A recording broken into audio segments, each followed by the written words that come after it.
You are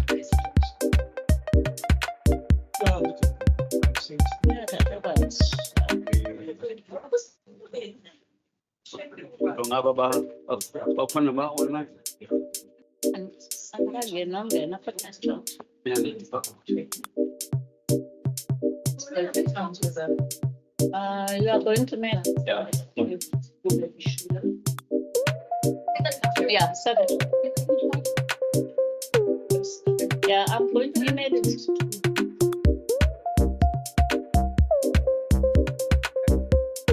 Good morning, members. Good morning, Minister, you and your officials. Good morning. And I'm greeting those who are online. Thank you very much for making the time to join the Standing Committee of Health and Wellness. And it's also our first time in this committee room. Yeah, it is a different feel to it. But before we officially start, I'm going to give a moment of silence so that we can reflect. And the moment starts now.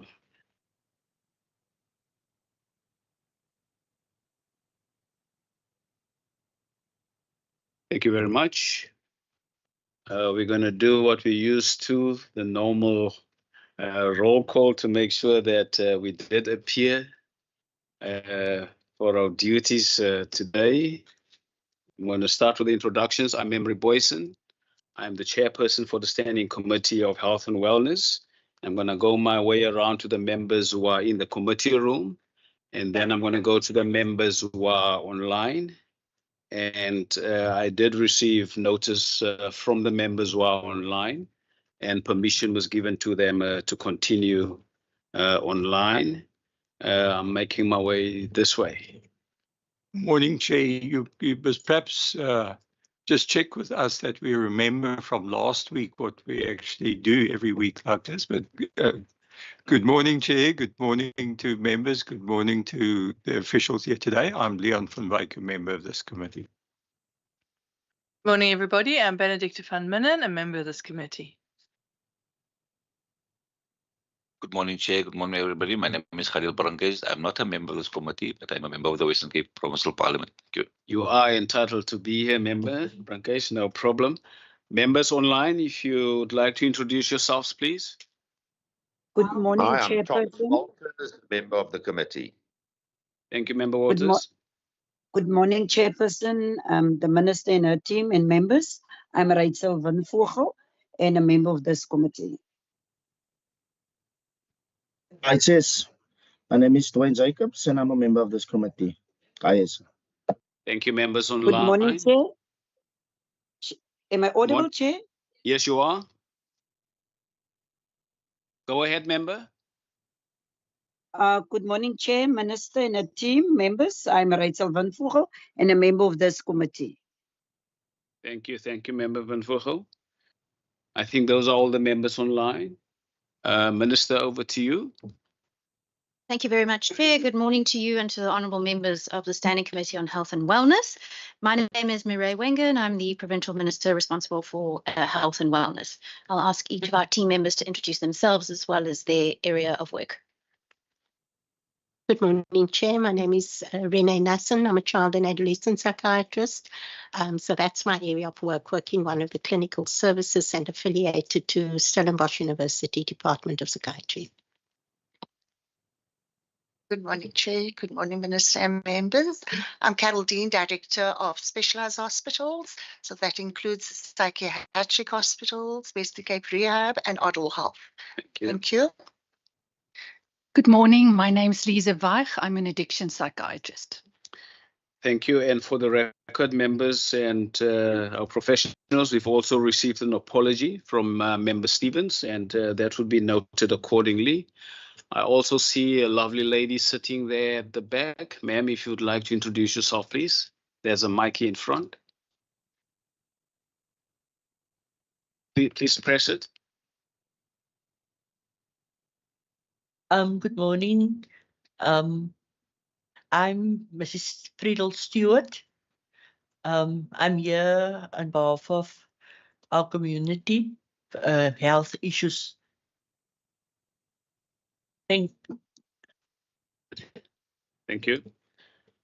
Members, we here as a committee to be briefed on the provisions for mental health care services in the province, as well as the challenges associated with that. Minister, I don't know whether if you're going to give us some opening remarks, and then we can go into the presentation. Thank you. Thank you very much, Chair, and thanks to the committee for asking for this briefing on mental health, which affects all of us. And as we've seen following the COVID-19 pandemic, the rise in mental health issues. So today's presentation will be led by the experts to my left. We'll first go through an overview of provincial mental health. We'll then dig into some of the mental health services that the Western Cape has on offer, and then we'll look into substance abuse and addictions more specifically. Thereafter, with your indulgence, Chair, we'll take some questions from the honourable members. Thank you, Minister. I'll give it over to the team. Thank you so much. I firstly want to say thank you for inviting us back again. I think it's our third time in the last couple of months with this committee.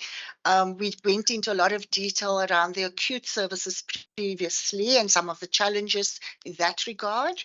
We also had a session where we went into child and adolescents in a lot of detail. So today we thought we'll focus on substances, but just for those members who don't fully understand what we do, we thought we'll give an overview of the provincial health overview, and the mental health services, and then of course Dr. Vaich will take over. Yeah. Okay, thank you. Next slide. Okay, so this slide is just to share with you the admissions we've been seeing in child and adolescents and geriatrics. And when I say child and adolescents, probably more specifically adolescents, it's similar in terms of numbers, and the last bar graphs are the current ones, so it's halfway into the year, and we're probably going to reach the same numbers of about 1,400 for adolescents, and similarly 1,500 for geriatrics. So geriatrics is our services for elderly people, mostly provided for at Stickland Hospital, but we'll speak more about that. Our admissions in forensics, just an idea. We've also had quite a few admissions in forensics, and that's a growing area. We're halfway through the year, as you can see, and we see a lot of these cases at Lenter here and Falkenberg Hospital. And these are the admissions that come via the courts. So there's a suspicion, given a crime, that there may be a mental illness that's responsible for it. So we see those patients for assessment. This is just a very busy graph. At the top of the graph and to your far right, you'll see light blue. That's the psychiatric hospital admission rate for now, 2025. The darker blue is the district hospitals. And at district hospitals, just to note, we can't say no. So whoever comes in with an acute psychiatric illness, we have to see them. Right now, the demand outstrips what we can offer, but we have to take them in. And often they wait at a district hospital for about 12 to 14 days on average to receive a bed at a psychiatric hospital, which is also a set amount of beds. So it's a real difficult area. We try to stabilize the patients at psychiatric hospital so you don't see the revolving door phenomena, so they don't relapse after a few days. But our readmission rate is between 15 and 20%, depending on where you look, and it could be higher. So the numbers are stabilized in a sense, but at the same time, we're still struggling. Next slide, please. We thought we'll show you this slide, which is child and adolescents. We just received it recently from our data department. So on the yellow, you'll see, I'm just pointing out, about 20% of the admissions for adolescents have been purely for substances. And then you see a big red part in the graph, the bar graph. And then we asked them to delve into that. And what they found when they looked at other, 31% of that other was due to suicidality. So that's a worrying phenomena as well. And this is in adolescents, which I thought will pique your interest with that. Thank you, sir. Next one. So this slide is just to share with the members the levels of service delivery. So we provide services in the community. We provide services in primary healthcare facilities, district hospitals, regional hospitals, psychiatric hospitals, and tertiary. So at community level, many of the members may know, we have community health workers. They go to households to check on our individual patients. More recently, mental health has been included as well. So that's great for us. So if there's a problem with a particular patient, we can ask the care worker to go and check around stabilization, around levels of behavior control, etc. And that information gets fed back to the service. It's not always working according to plan in all areas, but that's the idea. And then everybody knows primary health care. In some cases, we have the 24-hour service, community health centers. Generally, we know them as day clinics, day hospitals, and there are some city clinics as well. District hospitals, I think everybody knows. It's a Victoria Hospital, it's a Helderberg Hospital, Ceres Hospital. And then we got some regional hospitals, one in the metro, which is New Somerset Hospital. And in the rural, we've got Paarl, George, and Worcester. So by being a regional hospital, they're more capacitated. And then we have the psychiatric hospitals, which are large hospitals and historic hospitals. So it's Lentegeur, Valkenburg, Stikland, Alexandra. Alexandra is mostly for persons with intellectual disability, but in the last while, they've vacated quite a few wards, so we've included some of our forensic patients on the site and a 10-bedded unit for psychogeriatrics as well. Tertiary, we've got our Tygerberg and Critters here, thank you. And then for the specialist and subspecialist services, we've got child and adolescent services at Lentegeur, where Dr. Nasson is, a 41-bedded facility. It runs between 36 beds and 41. We've got Red Cross Hospital, which are for younger children, and we've got a 6-bedded unit there. And Tygerberg, which we have a 16-bedded unit. So they are small units, and Lentegeur being the largest unit. Forensics, we have at Valkenburg, Lentegeur, and in the last while, we've included them at Alexandra. So we've put the minimum secure patients at Alexandra, the ones that don't give problems, around very secure spaces, and they've been very comfortable there. And for intellectual disability, we've got Alexandra and Lentegeur, 300-bedded spaces. Psychogeriatrics, also a service in demand, mostly at Stikland Hospital. And we've, in the last 2 years, gotten some funding, we're very pleased to say, and we could open up a 10-bedded unit at Alexandra. I won't speak about substance abuse because that's at Stikland Hospital. So just to give you a graphic, we've got a very busy service offering here, but just to say, there's a CBS, as we say, community-based primary healthcare district. We've introduced more recently transitional care facilities. Some people may know about Brackengate, and there's also one for psychiatric services at Stikland. Then we have our regional hospitals and specialized hospitals and tertiary hospitals. So we often talk about levels, what's level 1, level 2, and level 3. It just goes with increased complexity. So we have several challenges, mainly in the areas of human resources and human resource constraints, but we won't go into that detail.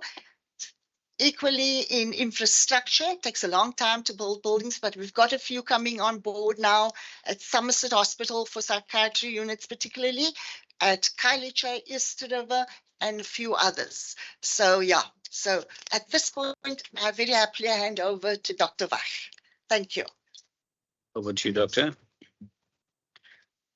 Yes, thank you for the invitation. So, as I said, my name's Lisa Weich. I'm an addiction psychiatrist. I'm based at Stikland Hospital and the University of Stellenbosch. And substance use is a significant and growing public health challenge in South Africa. The Western Cape, in particular, bears a disproportionate burden, placing strain on healthcare and social systems. Research tells us that a staggering 20.6% of persons in the Western Cape will develop a substance use disorder in their lifetime, higher than any other common mental disorder. And we are not winning this battle. In this study, Mutai and colleagues analyzed data from individuals aged 15 and older in 5 national population-based household surveys between 2002 and 2017, and found that drug use rose from under 2% to 10%, with cannabis accounting for the most of this increase. Young, urban, unemployed males were most at risk, and drug use correlated with high-risk sexual behavior as well as psychological distress. When looking at substance use trends in the province, we rely on the Medical Research Council Secendo project as a surveillance system that tells us which drugs people are using or present for substance treatment. And according to Secendo data from the Western Cape, 60% are using more than one drug, with polydrug use being more common in the Western Cape than other provinces. In the January to June 2024 data, methamphetamine was the most commonly used substance in the Western Cape, accounting for over a third of admissions. And if you looked at the under 19-year age group, cannabis accounted for almost 70% of those presenting for treatment. This is a graph just showing methamphetamine trends and how it has fluctuated in the last 10 years. So popularity of drugs wax and wane, and we see substance trends evolve. Historically, we saw mainly alcohol, cannabis, and mandrax, methaqualone.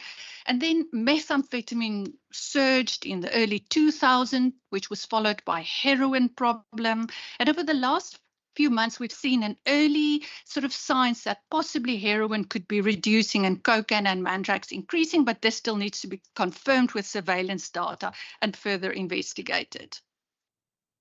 Now, we have permissive societal views regarding substance use, especially alcohol. South Africa ranks top 20 globally with regards to alcohol consumption, and we are a nation of problematic drinkers. We have a strong drinking tradition among many groups and powerful commercial interest in alcohol, with binge drinking, which is a particularly harmful form of drinking, being particularly prevalent among young men. Cultural acceptance makes substance use seem normal. South Africa has the highest documented prevalence rate for fetal alcohol spectrum disorder globally, with high rates, especially in the Western and Northern Capes. So fetal alcohol spectrum disorder is the most common preventable cause for intellectual disability. It is therefore not a surprise that we rank in the red zone with regards to burden of disease from both alcohol on the left here and drugs on the right here. Legal changes influence drug use. The Cannabis for Private Purpose Act of 2024 legalized private cannabis use. And although commercial dealings in cannabis is still illegal, we are now seeing cannabis shops, adverts and stalls everywhere. Cannabis accounts for a substantial global burden due to drug use, and decriminalization and legalization elsewhere have led to an increase in daily use, the trivialization of cannabis-related risk, especially among young people, as well as negative health outcomes, especially psychiatric complications like psychosis and suicide attempts, as well as rising cannabis addiction. It has also led to the diversification of cannabis products, gummies, vaping, dabs.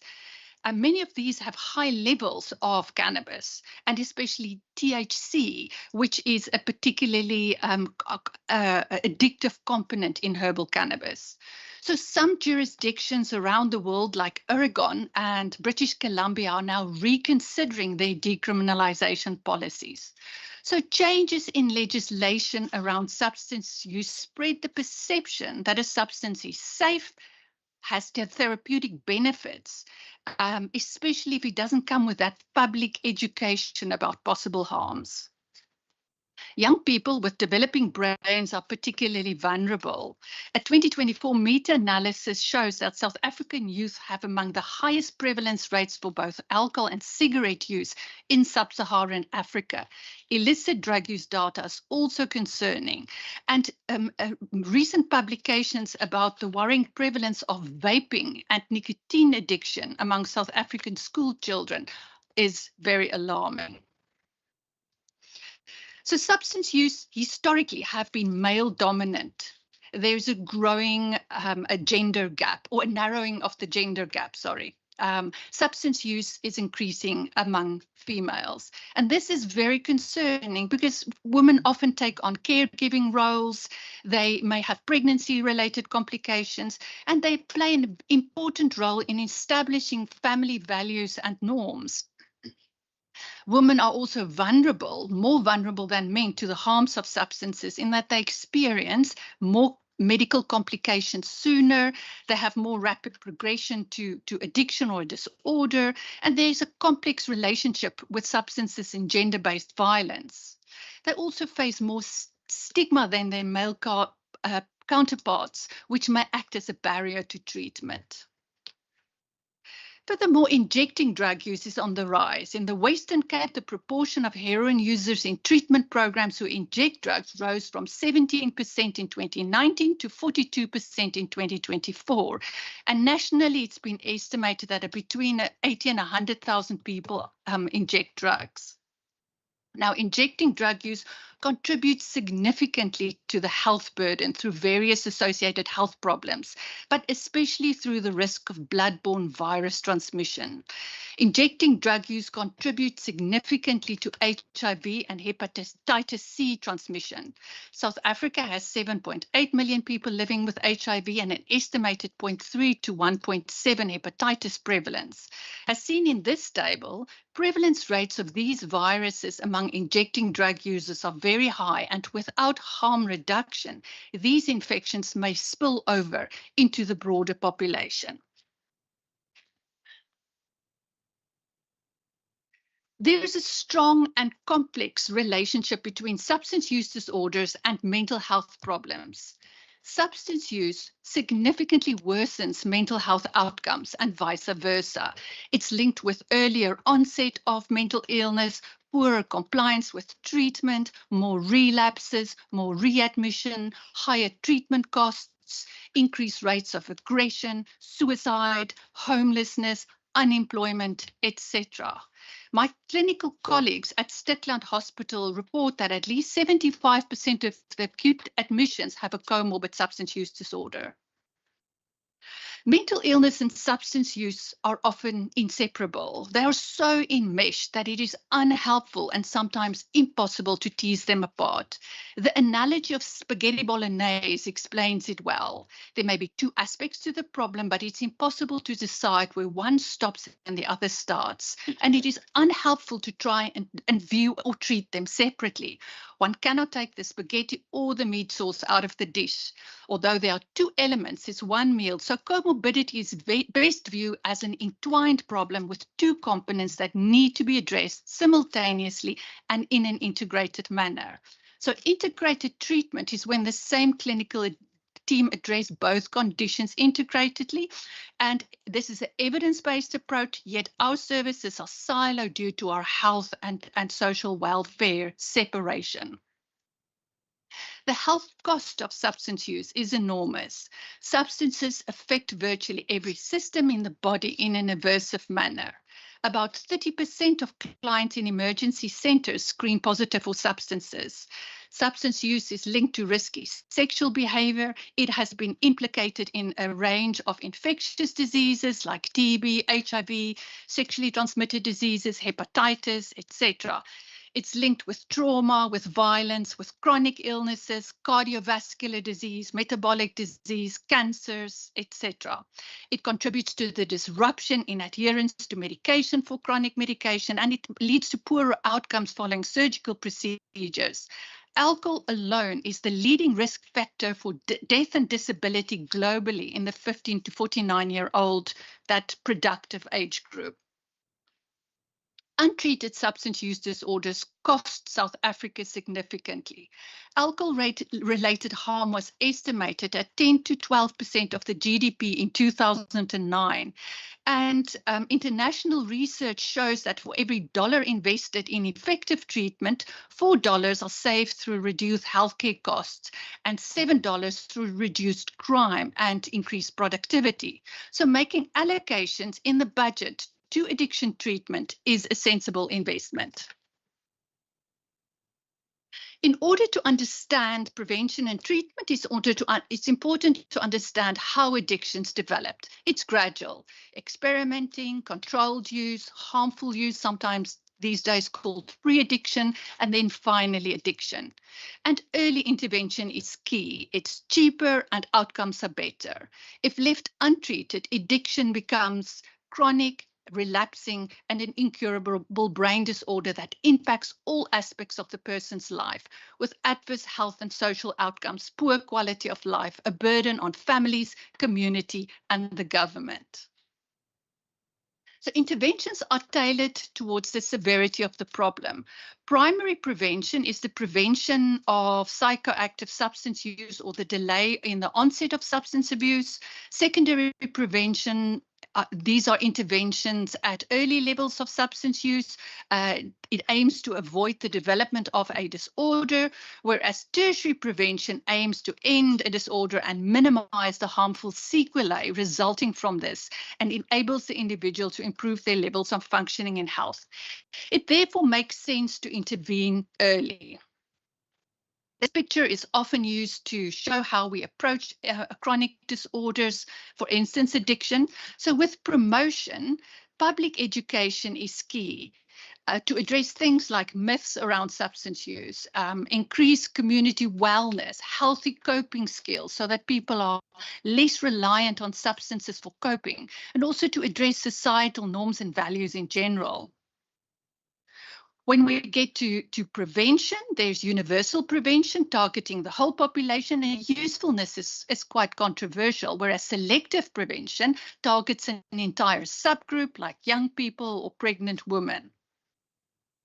The World Health Organization and the United Nations Office for Drug Abuse and Crime Prevention offers clear guidelines for evidence-based prevention, and we don't need to reinvent the wheel. There is a prevention science that tells us what works well. Effective prevention encompasses the lifespan, from prenatal care, early parenting support, adolescent mental health, school-based interventions. Every stage offers an opportunity to reduce risk. Prevention is about safe and healthy development of children so that they can realize their full potential and become contributing members of society. So prevention already starts during the prenatal and antenatal period. By screening and addressing mental health and substance use disorders during the prenatal and antenatal period and providing prenatal and infancy visitation programs, we can begin to reduce substance use risk in that infant or toddler when he or she grows up, especially for those who experience poor access to healthcare and those who experience social and economic hardships. So we should aim to promote nurturing early attachments, help parents with early parenting skills, begin to help toddlers with skills to self-regulate emotions and develop pro-social attitudes and skills. When looking at young children, evidence supports that we can reduce substance use with early childhood education, which supports the social and cognitive development of toddlers and young children in especially deprived communities.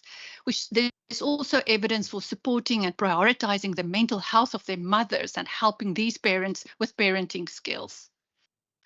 When we look at the sort of tweens and teens, the late primary, early secondary school, we want children to develop pro-social community norms, gel with a positive school culture, receive quality education that supports the development of cognitive, emotional, and pro-social skills like impulse control, and not just focus on literacy and numeracy, which of course is also important. So personal and social skills in education is important.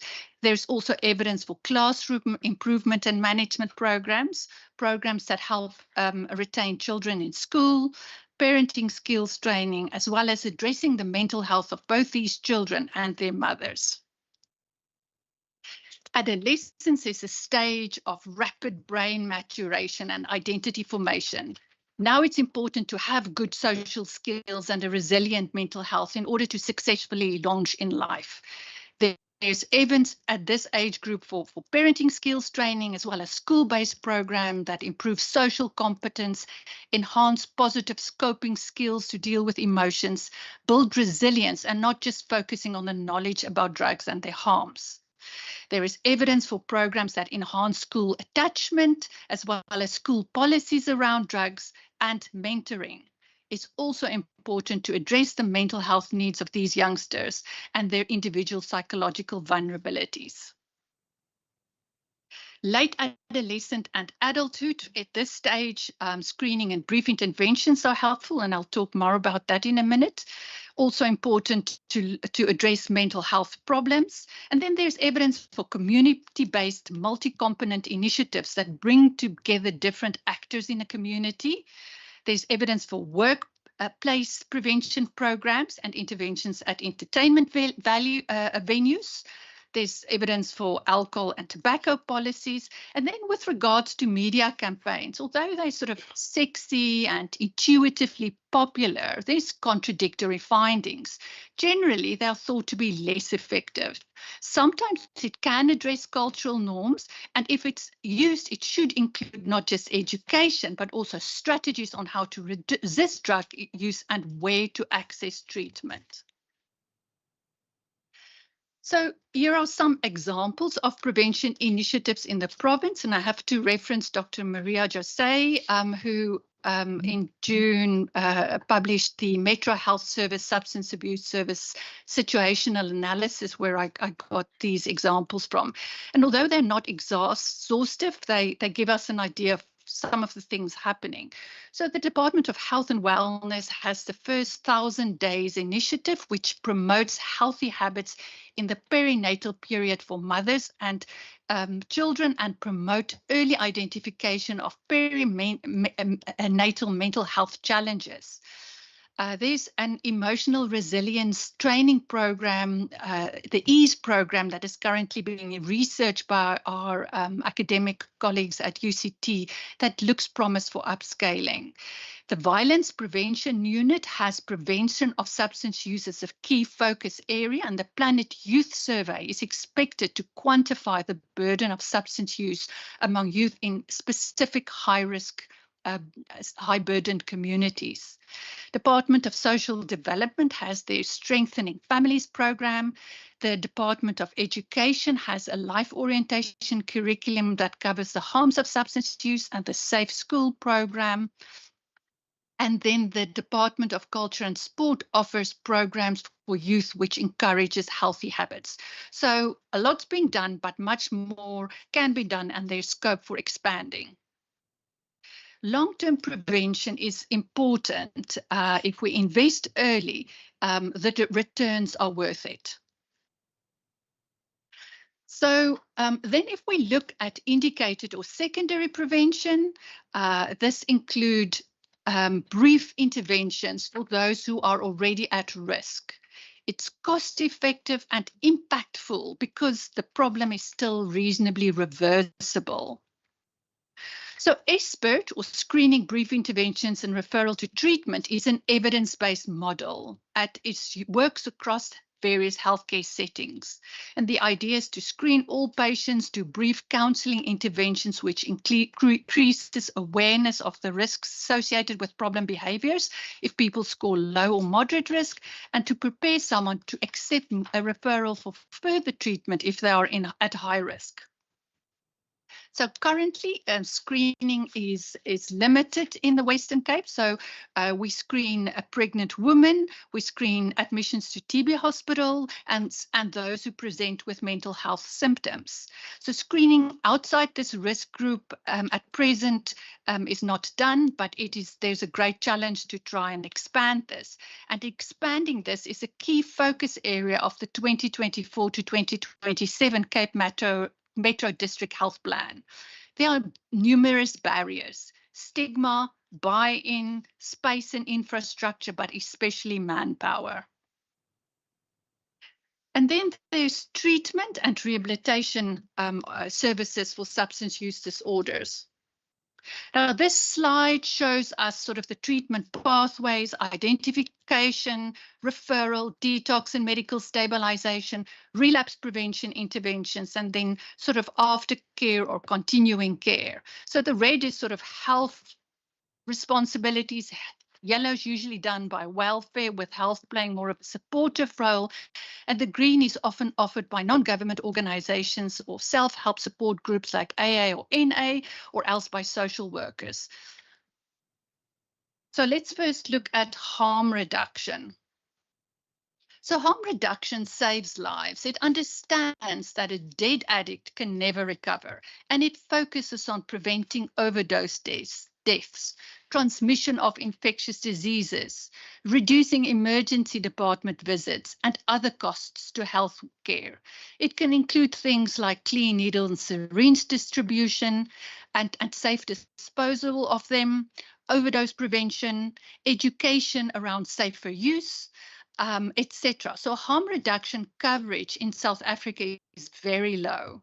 And we should be investing in harm reduction. Harm reduction research internationally has found for every dollar spent on needle and syringe programs, $5.50 are saved in averted healthcare costs, while incarceration is not just costly, but also ineffective.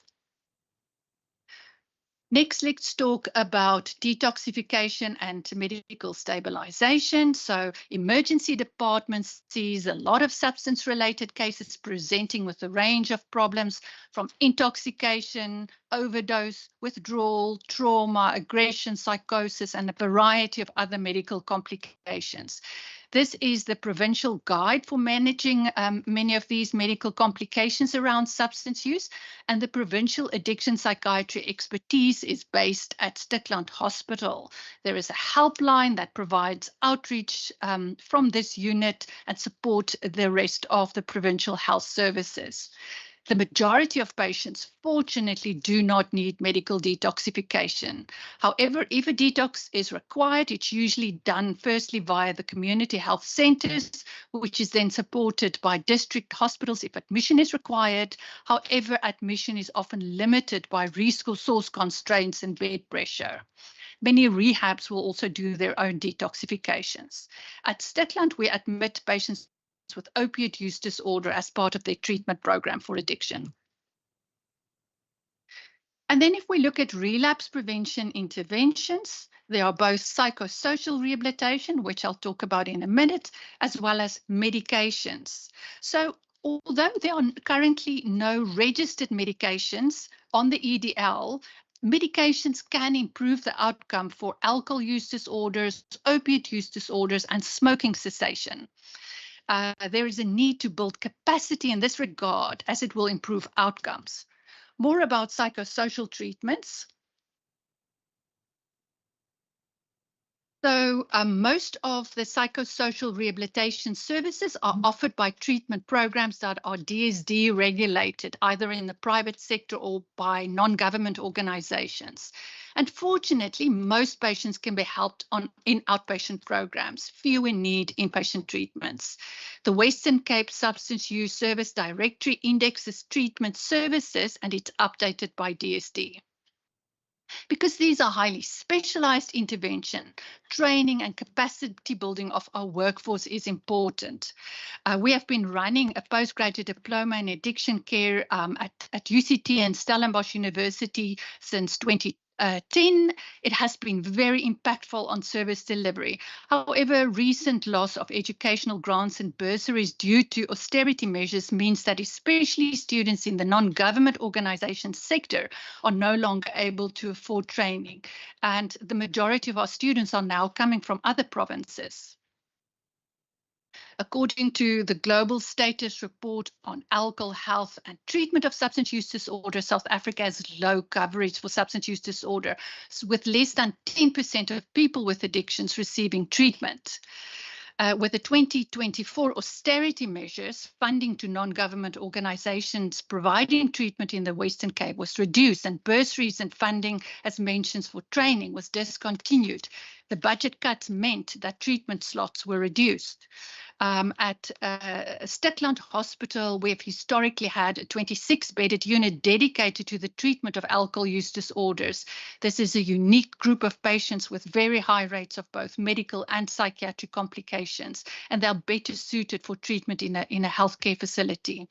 However, this unit was closed at the end of 2023 due to the austerity measures, and although the decision to close such a unit is not made lightly, the consequences are significant.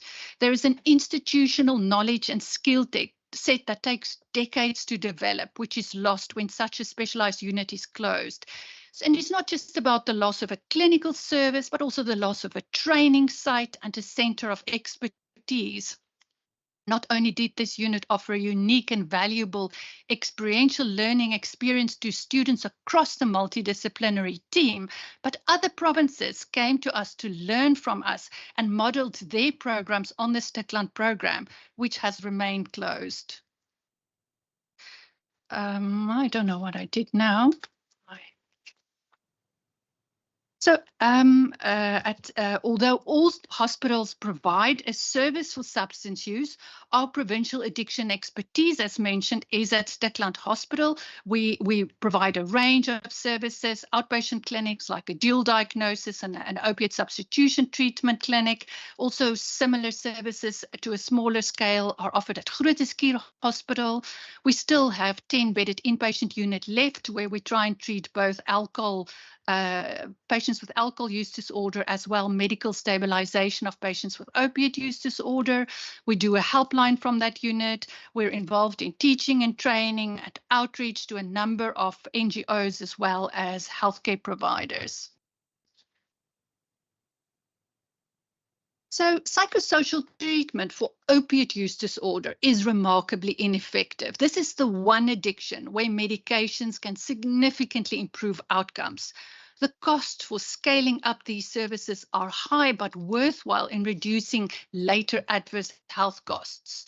So according to several conservative estimates done internationally, for every dollar invested in opiate dependence treatment, programs can yield between $4 and $7 in reduced crime, criminal justice, and theft. When savings to healthcare is included, savings can exceed a ratio of 12:1.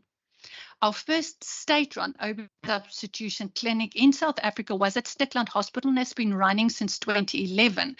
However, because these medications are not on the essential drug lists, patients and their families fund their own medications, and because the costs are prohibitive, many are not able to access this treatment. Since this program was started, a number of programs have developed around the country. Most noteworthy is the COSA project run by the city of Tshwane and in conjunction with University of Pretoria, which is now the largest opiate substitution treatment and needle and syringe program in the country. There are also now a few internationally funded programs around the country, including one in Cape Town funded Global Fund, and Department of Social Development is funding some patients' OST via a community-based program called Sultan Bahu. A focus area that needs attention is smoking. So according to the Global Adult Tobacco Survey done in South Africa in 2021, almost a third of adults smoke or use smokeless tobacco, with just over 65% they're either thinking about quitting or planning to quit. And 40% have tried to quit in the past year. More than 90% believe that smoking causes serious health problems. Tobacco is a major driver for preventable disease. According to the World Health Organization's 2023 report on global tobacco epidemic, tobacco-related fatalities surpassed the combined total deaths from HIV, illicit drug use, motor vehicle accidents, suicide, and homicides together globally. So smoking cessation support, including both behavioral and medication-based interventions, is critical, and we need to develop capacity in this regard to improve our smoking cessation outcomes. I want to end off by mentioning new and emerging addictions that is worth taking note of. Post-COVID, we saw a rapid rise in gambling, gaming, and other behavioral addictions. And although these are not substances, they are now classified under addictive disorder in the World Health Organization's classification system for diseases, the ICD-11. So gaming disorder and its impact on the physical and mental health of specifically children and adolescents is of grave concern. Gambling disorder is also spreading rapidly. It is widely advertised in sport, social media, billboards everywhere. Up to 20% of televised sport matches are spent on visuals of gambling adverts. One of the most significant changes in the gambling environment has been the increased availability of internet gambling, which is now the fastest growing mode of gambling. Online gambling is available constantly. It's easily accessible. It provides the ability to bet uninterrupted for long periods and in private. And some of the applications have quite an immersive experience, almost like a game. And research tells us that people find it easier to bet digital forms of money. We are increasingly noticing people who present to mental health and other health services, often after a suicide attempt, after they have acquired huge gambling debts. And this graph shows the year-on-year gambling turnover and how it has increased, with the red arrow being the Western Cape, which has had a rapid and substantial increase over the last 5 years. I think we should take note. So in summary, substance use is prevalent, growing, and harmful. Prevention is cost-effective but underfunded. We need to invest in families, pregnant mothers, mothers with young children, education, young people, job creation, etc. We need to address our community norms in a changing legal landscape to help the public make more informed decisions around substance use. Treatment access needs to improve. There are insufficient treatment slots, staffing, training, and long waiting lists needs to be addressed.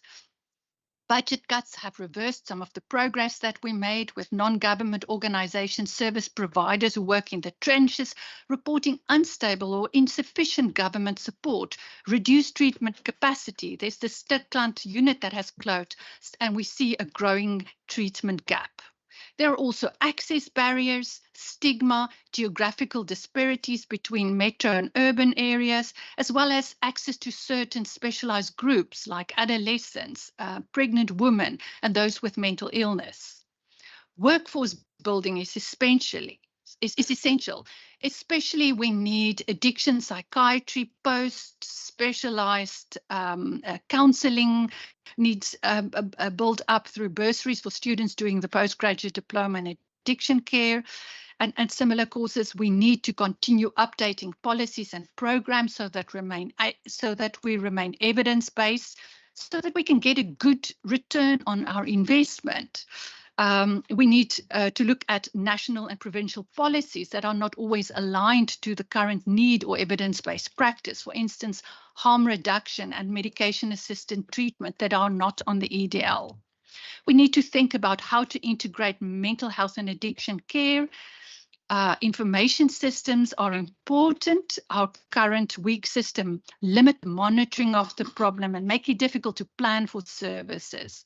We also need to plan for emerging problems like the rise in gambling and gaming disorder and to address stigma around this problem. So I'd like to end with the words of Winston Churchill. The pessimist sees the difficulty in every opportunity, and the optimist sees the opportunity in every difficulty. It's a call for action. Let's remain optimistic and find ways to invest in families, in prevention, in evidence-based care, in workforce development. Let's make sure we use best evidence care when we develop policies, strengthen our interdepartmental coordination, reinforce harm reduction, reopen and expand our treatment services, and let's act decisively for our youth, for our health system, and for our future. Thank you. We say thank you very much to our presenters for the worrying trends and the worrying news on what is happening. And indeed, it gives us a scary picture on the future.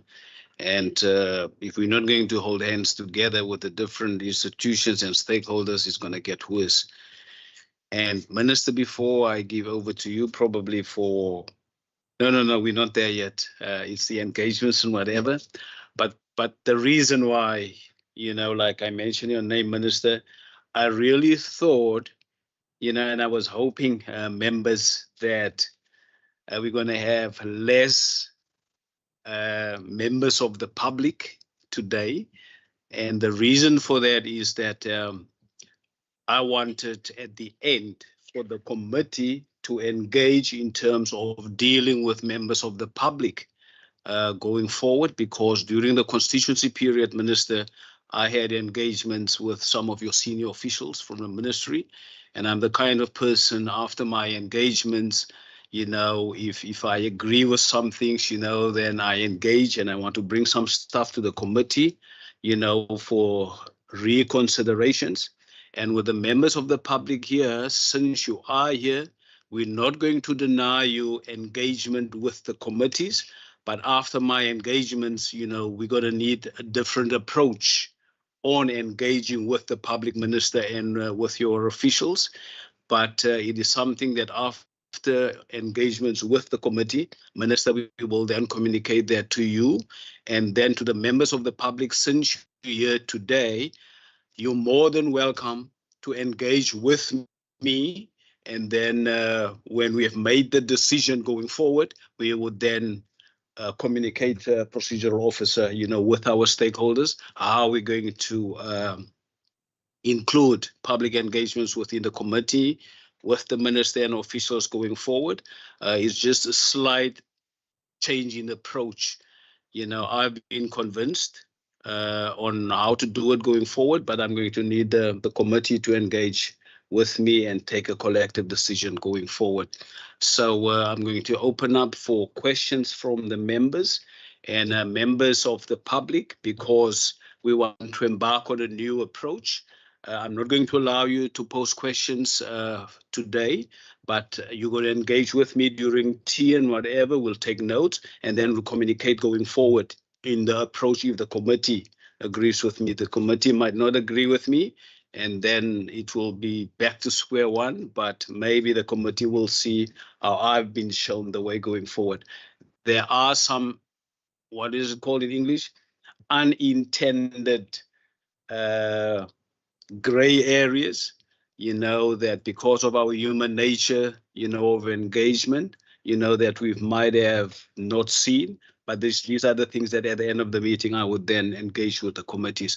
So members of the public, do not feel bad, or do not feel that, there is a sledgehammer coming for the members of the public. It's just that, being a new chairperson, I'm open to learning new things, and I would then convey that officially to you folks as well.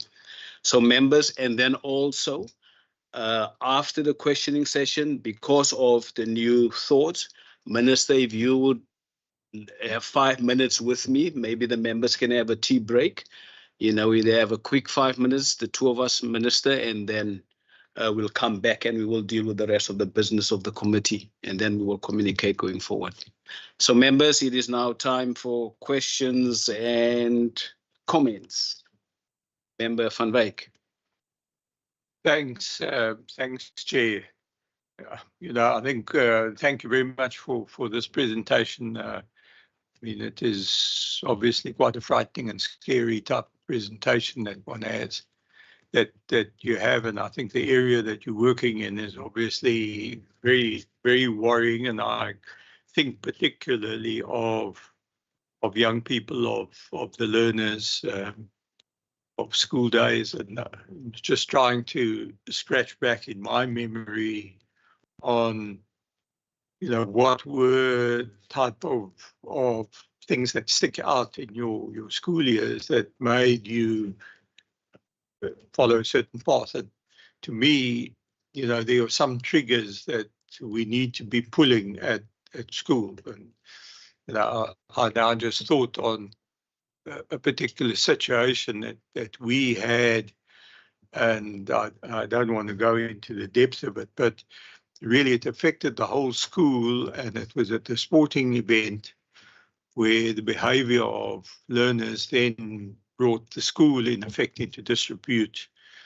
And it was just, one of these sports events just as the holidays were starting. And instead of going home after that event from the stadium where we were, we got marched back to school. And we were probably given an hour's worth of lecture at least. I don't want to use the word, but I think you all know what those type of lectures were. But it's all about discipline and all about respect. And that has stuck with me my entire life. And, I just, to me, we sit with all of this, the alcohol and these little traps that young people go down and then land themselves in. And I just ask ourselves, is there something that we are doing or not doing or could be doing? And, is it a systematic type of thing that we can perhaps be looking to introduce? Because we've got social media now, and start to slam those triggers on, for instance, what is this impact of smoking on, because at some level, I thought that, there seemed to be less people smoking, whether that is just, if you move in a certain environment, maybe you don't see the rest of it. But obviously the substances are a problem. And then, we move into this whole area of online addiction. So I think questioning what we do there, and then the other little nasty thought that I had when we were talking about national gambling and board statistics and the revenue that then flows into province, into provincial treasury from the taxes that we gain. And, I suppose other departments probably wouldn't like what I'm saying, but shouldn't we be thinking of channeling specifically the revenue that flows from that area to plug the holes that you have in terms of the austerity measures that you had to face? Because it just seems to me as if this whole mental health issue is becoming more and more on the forefront. And, particularly over the last 5 years, I think the post-COVID effect, and, whether it is also our lifestyles that we are so caught up in internet, into social media, that is not adding to the type of problem there. So, yeah, so I think,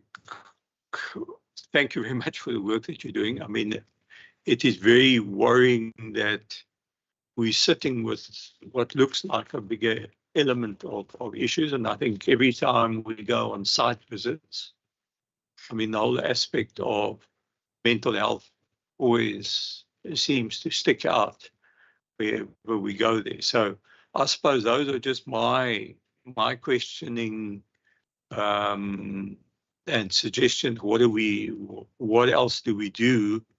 And, how does one perhaps try and do something from another field and ask other people for suggestions on how do we tackle this? How do we get that message across? Because ultimately that is the big issue that we've got to tackle. Thank you, Member van Wyk. Are there any other hands maybe online? Member Brancase? Thank you very much, Chair. Good morning again, Minister Winkle, and good morning to our colleagues again. Thank you very much for that most insightful information. I would say that highly appreciated, and thank you very much for that the hard work that goes into the research and studying of all these type of situations that we find in our communities. It's a lot of hard work that goes into that research. That's appreciated. When we look at mental disorder and the mental health, the general mental health of our communities, myself being very active in the community, one of the things that we pick up immediately when we work in our communities, especially amongst the youth, is that when it comes to substance abuse, especially alcohol and drug abuse, this is what is very, very striking, for myself personally. When I go into the community, I see 10-year-olds, I see 8-year-olds, 15-year-olds standing on the corners of our streets and doing nothing, just standing and sitting there for hours and for hours. And sitting, sometimes they sit next to each other for hours, but they don't even talk to each other. The one will sit with a cell phone, the other one will also sit with a phone. So this is very disturbing. In fact, a week or two ago, I approached some of these youngsters I'm from the Strand area.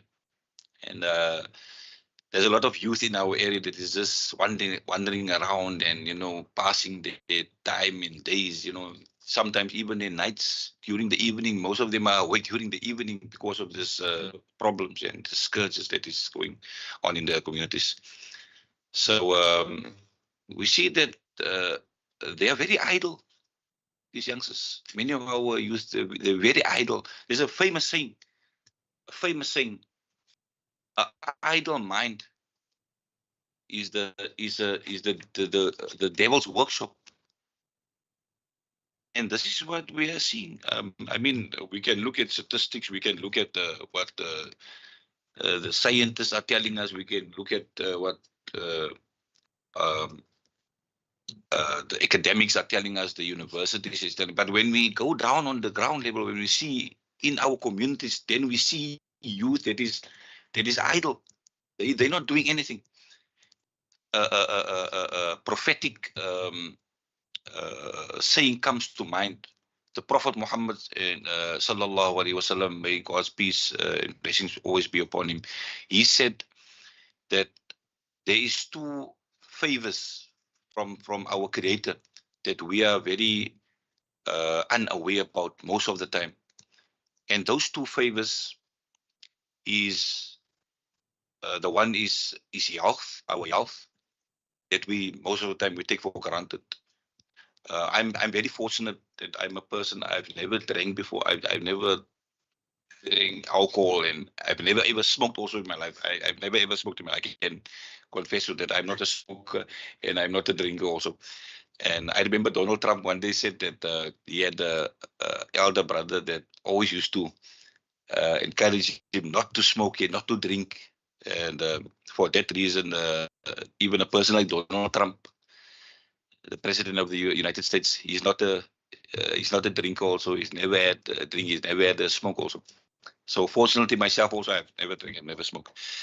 And the second favor that the Prophet sallallahu alaihi wasallam, he mentioned that many times we are unaware about is our free time. We have a lot of free time, but we are not aware about it. We find this amongst our youth. Especially in Cape Town. I can't speak for other provinces here in Cape Town. It's a scourge. It's a problem.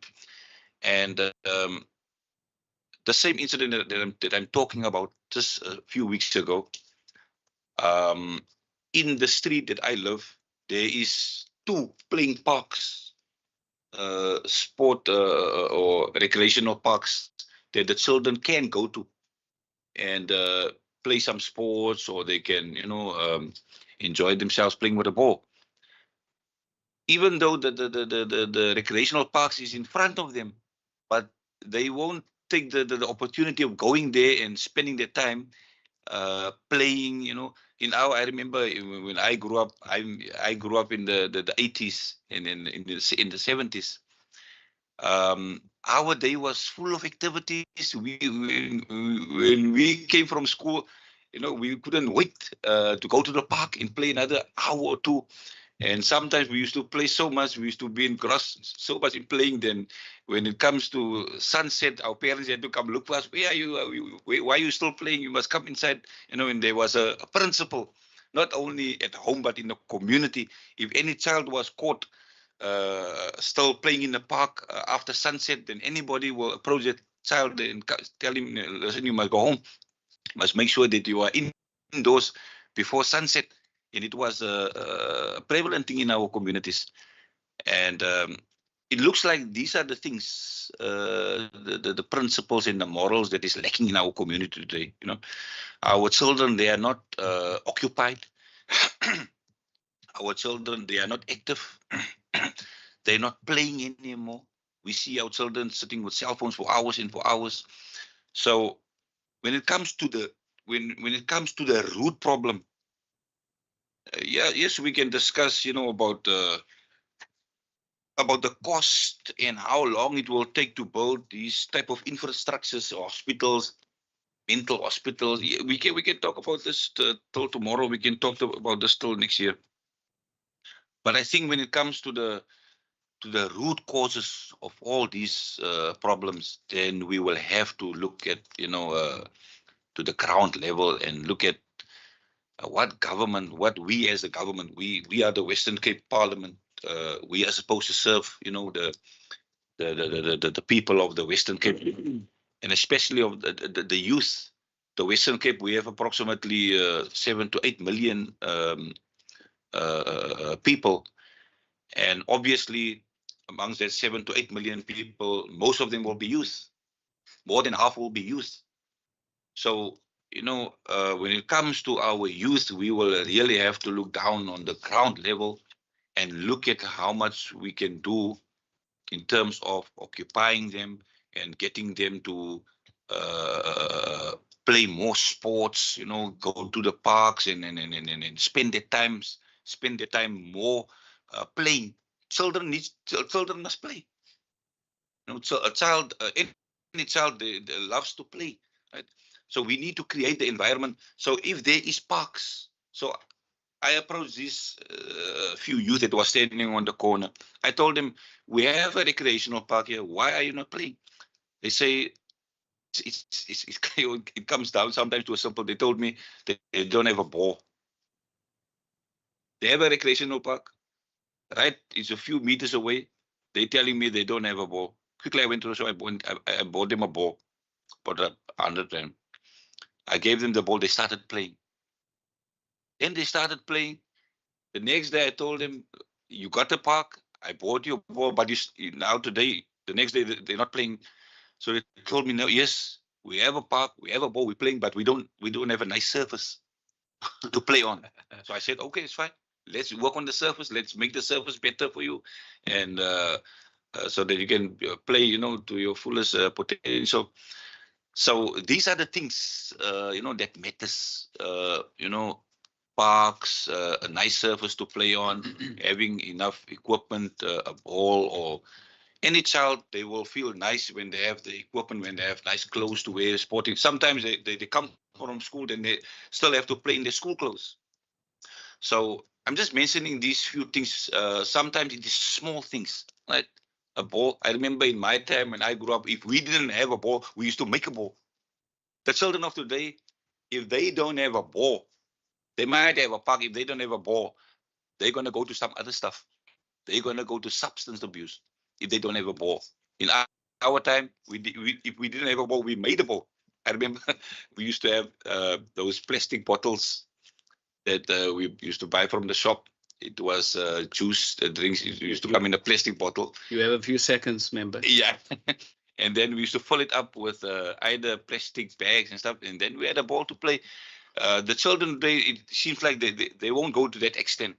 So I think it is those small things where government can come in and assist our communities with more sporting equipment, if that might, help to bring a change, on the ground, and to make sure that these type of scourges and I can even call it a pandemic in our communities, could possibly, be reduced and, and then come to an end eventually. But this is my 5 cents. Thank you, Chairman. Thank you, Member Van Vogel. I recognize you. Thank you, Chair. Am I audible, Chair? Yes, you are, Member. Thank you, Chair.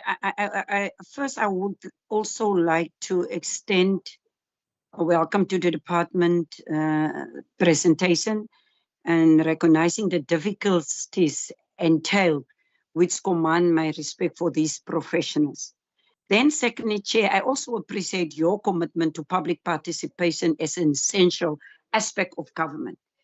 As the only chairperson who treats it with utmost seriousness, I hold you in high esteem. Then, Chair, I want to agree with the previous speaker. We need a different approach to change the situation, because what is happening in boardrooms is different from what is happening on the ground in our different communities. Therefore, I will straight go to slide 4 and 5, acute psychiatric admissions.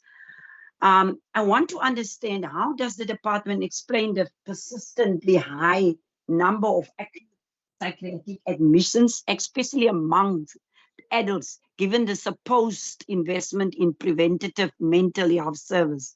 Then secondly, what are some of the underlying causes of mental health issues in the province, and what preventative measures are in place at the moment? Then lastly, Chair, on slide 8, the levels of service delivery in respect of psychiatric services provided at facilities like district hospitals. Are these funded or unfunded mandates? And if they are unfunded, how do they contribute to added service pressure at these facilities, and what support does the department provide to these facilities for the additional unfunded mandates? I think I will park there. I have another 3 questions, Chair, but if you give me permission to continue, I will do so. We'll look at a second round if possible, Member. Thank you. Any other hands on? I think in the absence of no additional hands, I just need to under behavioral addictions like gambling, etc. I've discovered another one, and I think maybe it is overlooked. I have 2 boys, 7-year-old and 10-year-old. The one morning I woke up at 3 o'clock in the morning, and they sneaked out of bed and they were watching cartoons with no volume. So I think even in that space, because we use Cartoon Networks as a form of babysitting during the day, and I think the kids are getting addicted to that. And it was school the next day, but 3 o'clock they were watching cartoons.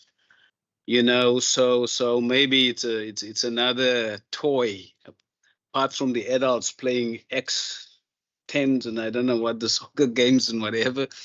But there's a lot of things in society that are creeping in that causes us to be addicted to it going forward. But I'm going to give over to the professionals and you, Minister, to respond, and a lot of some of the input from the members, while I comments on what is happening and things that we need to look into.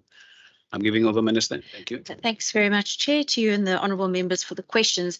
I'm just going to give a broad overview and then I'll hand over to the team for some of the specifics. Surely. But I think what's very clear here is that this requires a whole of government and a whole of society approach. There isn't one specific department that can help prevent or solve any of these issues alone. And we all have to take hands in society to be able to do this. And we have to look at both the treatment side and the prevention side. Just in terms of our strategic goals from the Department of Health and Wellness, we're looking at this from the 4 wells, which is start well, live well, age well, and run well. And you'll find a resonance in each of those wells in respect of mental health and substance abuse. So in the Start Well, our 1,000 Days program, as well as our nutrition program, which we've just launched to prevent stunting, help children to have the best start in life. Then we have Planet Youth, and I would encourage the committee to ask for a briefing on this program. It is something that we piloted in George, and on the back of early successes that we saw there, we have decided to scale this up massively. Now, what Planet Youth does is it strengthens social protective factors for young adolescents. So we're looking at grade 8 and 9 learners. And we're asking, it starts by asking those learners about their lives. So we understand directly from them what are the kind of issues that they're facing. The surveys were conducted in 123 schools in 7 areas. So that's about 50,000 grade 8 and 9 learners that have been surveyed, which gives us a dipstick into a population of just under 2 million people. So this is a massive project that we are embarking on.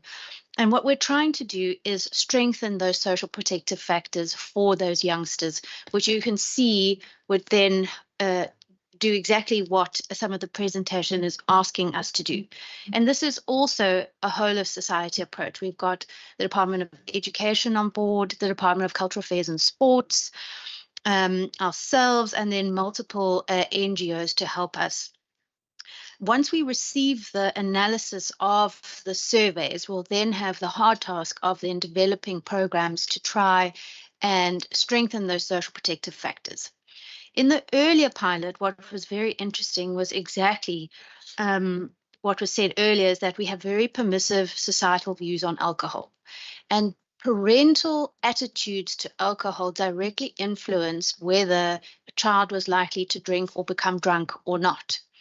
And just presenting that information back to parents made them actually realize if they were to change their attitudes in front of their children, how that in and of itself could have an impact, amongst many other things. But just to give you a small snippet of what this will do.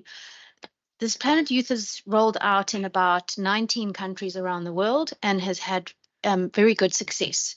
And so we're hopeful that we can achieve similar levels of success here. So I think it would be helpful for the committee if we could have the time just to take you through the whole program, how it works, what are next steps, what are we going to be doing, and so on, so that you have a more in-depth knowledge of what it is. Then I wanted to say on the psychogeriatrics.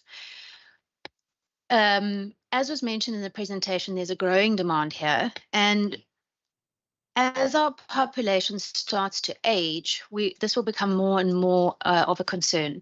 And that is why we have included Age Well in our strategic approach. Although we still have a young population, we are aging.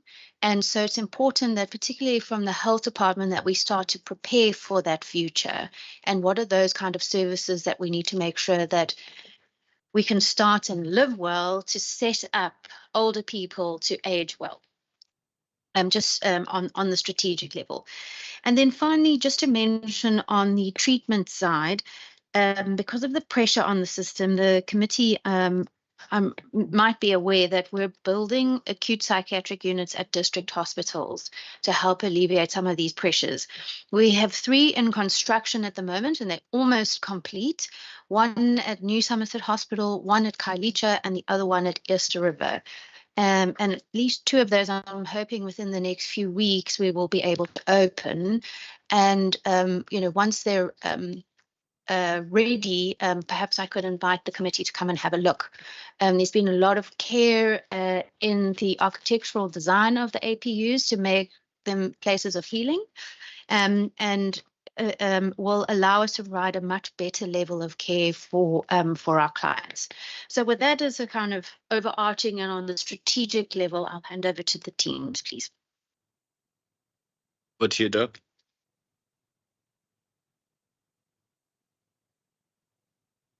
In no particular order, I thought maybe to speak about the children and to start off with your comment about your sons and the whole issue of Cartoon Network. And I want to say something helpful because we can descend into a state of absolute hopelessness. Thank goodness it's Cartoon Network. Yes. Oh, yeah, you're right. Because the kinds of things that we are seeing now, just to, bring 3 issues to the table. The children are getting younger and younger. They are having absolute unsupervised access to social media and the internet. We are already seeing that there is a link between child-on-child sexual assaults because children as young as 5 are having access to pornography. But then we also have the phenomenon, and I think this is commoner than we wish to realize, the babysitting mechanism of allowing children access to the mobile phones is driving a new phenomenon that I'm seeing in the unit where I work, where we're seeing younger and younger children being referred, right? So we have to focus on our target population in terms of the use, because by the time they get to the age where planet use can impact, then we have a fairly big problem, but there are all these opportunities to prevent. But what we are seeing, just to give you a peephole into the clinical environments, children as young as 3, 4, even younger, are referred for severe aggression.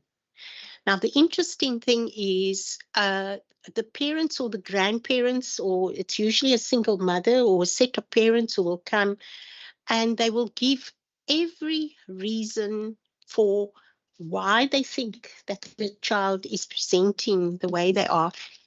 And then what we have become alert to now, which is becoming a standard part of our inquiry, is to say, does the child have access to the mobile phone and how many hours? Now, as recent as just over a week ago, parents, I asked, and if you don't ask, you don't get to know. So how many hours is this child on the phone? Over the weekends, up to 8 hours or longer. And we're talking about children just outside of their toddlerhood. Do you know what they are doing on the phone? And they didn't know. And we are now having to educate ourselves to become familiar with what it is that these children are accessing. There is a particular game that they like to play. And the game is worrisome, but highly popular.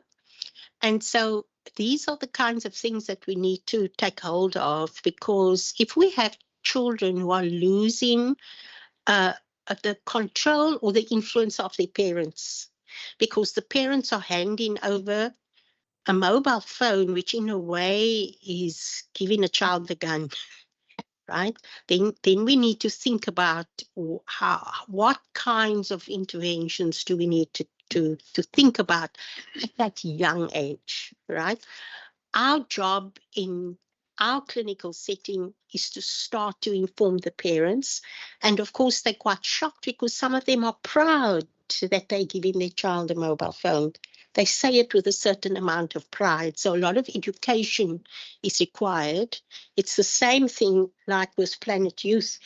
You say to a parent, do you know that because you allow alcohol and you're making it a norm, we are now having to do the same with mobile phones. And that's going to be a massive task. Just to bring it somewhere to a practical kind of answer to the question, and then I'll hand over to the colleagues. Honourable Member, you spoke about boredom and kids being idle and the lack of extramural activities, and what do we do about that? And I was wondering, and I don't have the answer, And I'm hearing, and I sat and I reminisced when you spoke about the good old days when we were all playing sport, and we were doing music and sport and a whole lot of things every day. And it's a pity we don't have anybody from education here, because the one question, or maybe it's a suggestion, should we ask for an audit of how many children are doing extramural activities? Because we need to understand what is the extent of the issue, right? Is it 30%, 20%? Is it 80%? Because then we'll know that the rest of them are actually going home to be on the phone and doing a lot of other things.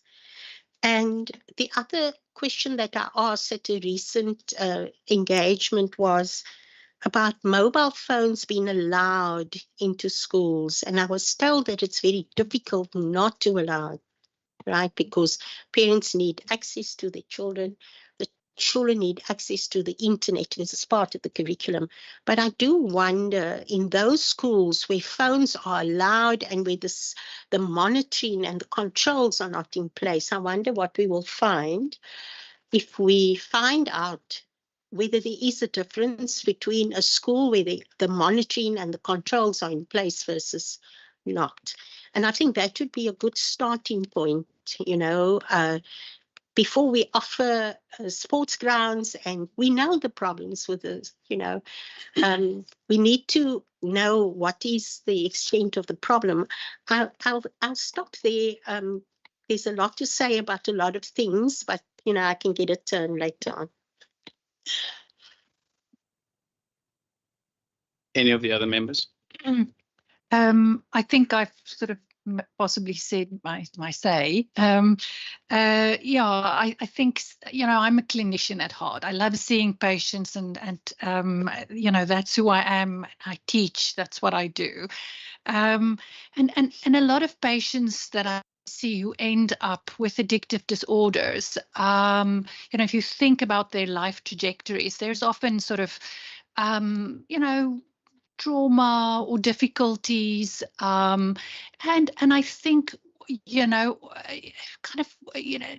a resilient mental health among our population, and what people don't always understand, good mental health is not feeling happy all the time. You need drugs to do that. Good mental health is to have your ups and downs and have the skills to cope with them in a healthy manner, in a non-destructive manner. And that is, I think what would be very helpful to help our population from a young age to tolerate difficult feelings and emotions. And I think phones and mental health, other behaviors, often a way just to soothe and get away from difficult feelings. So that I think is a great challenge, and absolutely focus on prevention, but not at the cost of offering services for treatment, since that's what I do, and training, which is also what I do. Thank you. Yes, ma'am. Thank you so much. I think, yes, my colleagues have spoken well and articulated well, and the Minister has spelled out our strategy. And I think we can't do this alone. It has to be with holding hands in a WOGA, whole of government, whole of society approach. And there are attempts, there are smaller projects that we're working on, where our own HOD is chairing some of the committees on a mental health steering committee at this stage, and there are projects we, Dr. Nasson and I, are involved with. But just to say, at a district hospital, Member Windvogel mentioned, at a district hospital where you have 30 beds, official 30 beds, and you receive 40 patients, you can't say no to involuntary patients. It's the legislation. And if you get 50 beds the next month, 50 patients the next month, your beds are going to be too few. It's just how it is. You can't control. And if there's a wave of substance use in a certain community, you'll see that admissions increase. That's just how it is. And the levels of prevention, I think we really look forward to the outcome. We've heard some of the results from Planet Youth, and the focus areas that we are able to go into. There are some programs that we have evidence-based programs ready to be implemented. As Dr. Weich said, it's just a matter of targeting now and getting everybody together. I think our departments together is going to be so much stronger. And I think meetings like this, we should find a way of somehow strategizing together. Thank you. Sorry about my voice. Member Van Vogel, last round follow-ups from you. You indicated that you have 2 more. Or maybe you covered. No, I'm not covered, Chair. All right, you may shoot. Yes, thank you, Chair. On slide 9, specialist and specialist services. What is the current demand for these specialist services in the province, and do we have enough resources to meet the demand? And if not, what is the shortage and how much do we need in order to address the gaps? And in respect of substance use disorder services in Stickland Hospital, the only one providing these services, what is the capacity of Stickland Hospital? And then on slide 11, the challenges, you list human resources constraints and infrastructure challenges. How many posts are currently vacant in psychiatric services, and what concrete steps have been taken to fill them, especially in the underserved rural areas? And why has there been no significant infrastructure upgrades in key psychiatric hospitals like Valkenburg, Stickland, despite increasing patient volumes? And how big is the challenge of bed shortage, and how does this affect the work of other departments such as the police and the justice system? Thank you so much, Chair.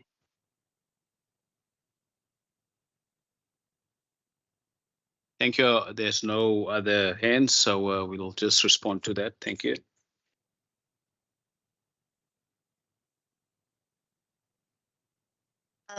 So thank you for those questions. I'll try and do justice to it, and I'll look to my colleagues and my minister to support me.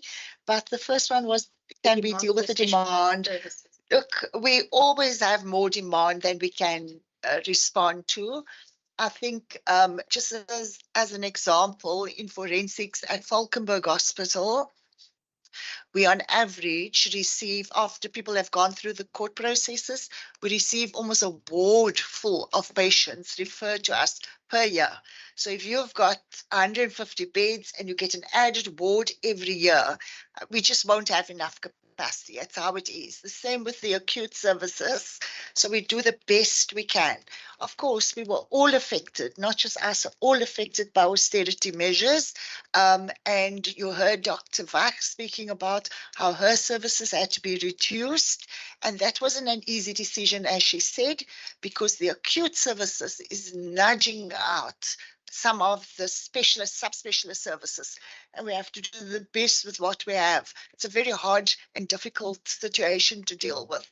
But what we do find, for instance, the historic services like intellectual disability at Alexandra, we've seen that diminishing in terms of the need of that services, but now our forensics is overflowing. So we had to put forensics there.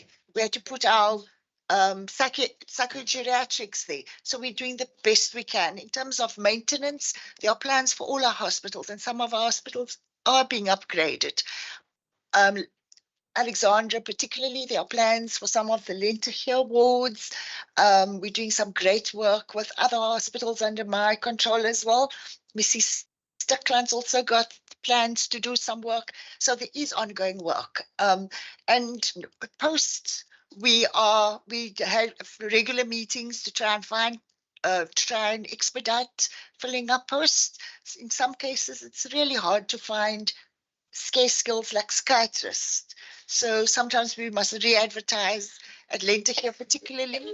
We have a HCU post, the head of clinical unit that oversees all psychiatrists. We went out about 3 or 4 times. We couldn't find a person. So it is hard, but we do the best we can, and we're managing. I must say our staff have been amazing, but it takes its toll. And we do see people moving from one hospital to the other. These strong stalwarts we really depend on, people who have maintained and held the line. So was there any other questions? Okay, thank you. Thank you, member. Honourable Van Vogel, maybe I can just answer from the point of view of child and adolescents. So we mentioned to start with what happened post-COVID, that we saw an increase in mental health kind of problems and suicides, and it was decided to focus and prioritize child and adolescents. And with that, we had some dedicated funding to strengthen child and adolescent mental health services, and I've been leading that project. And we've seen some gains that are now becoming evident through the Provincial Data Centre sharing of the trends. And so at the meeting, was it last week, we were very pleased, for example, to see a downward trend in admissions of adolescents into our acute psychiatric units. And this has been consistent since 2021. So what is the reason for that? These things don't happen magically, because I don't believe that the burden is decreased. It's still there, but we have created opportunities to improve competency to manage patients at the different levels of care. So, for example, in child and adolescent psychiatry, we decided that we needed to amplify our outreach and support efforts to our district hospital colleagues, and we have much more and more regular contact with them through weekly online meetings, but we also have what we call rapid response. So we literally would go out to the district hospitals, our specialist teams, to go in and help with the more complex cases. Now, what has happened is that we haven't had as many admissions into our wards. They are more competently managing the patients, but the sicker ones are coming to us. So it's always a little bit of a trade-off, because now the length of stay increases, right? But I think at least we've been able to make a dent, and hopefully that trend will continue to decline. But there has also been a recognition 4 years ago that we needed more adolescent beds. So funding was provided. Now that we've seen this trend of decreased admissions, now the question is, do we actually need this extra infrastructure? So we're going to have to more innovatively look at how will we utilize that infrastructure. So, you know, there are these efforts, and then we kind of review, and as my colleague said, we do the best we can. Before I give over to you, Minister, Member Brancase. Thank you very much, Chair. Chair, not a question, just a comment. I visited the Lentegeur Hospital now recently as one of the people of my community. I think a family member was there at the facility in the Lentegeur Hospital. It was on a Saturday, and I must commend our officials there today, not to put them, you know, on pedestals, but when we reached the facility, I was amazed to see, and I told this family that I went with to the Lentegeur Hospital.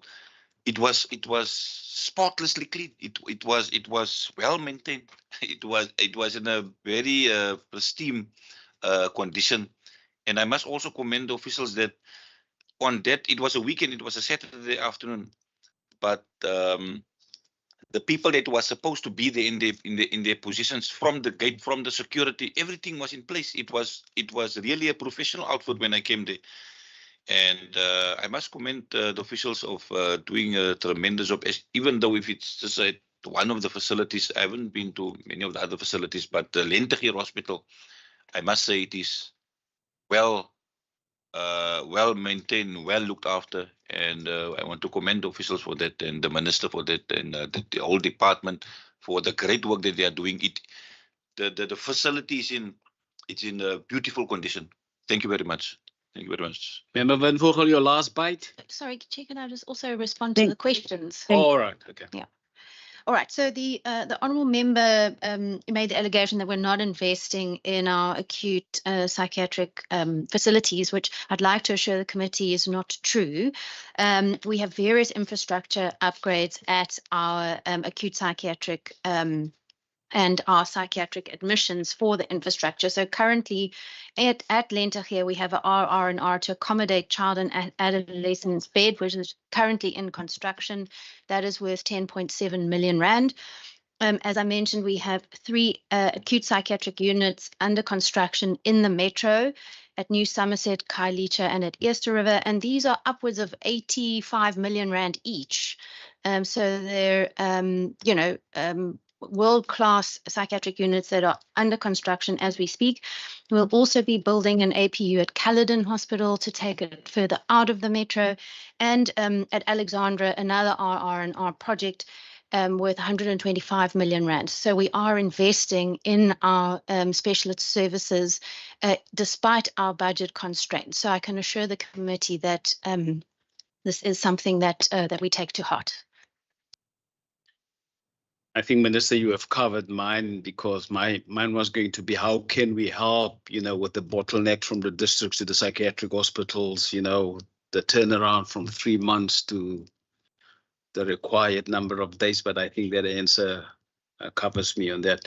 Member Van Vogel, you're the last one, and then I'm going to wrap up the session.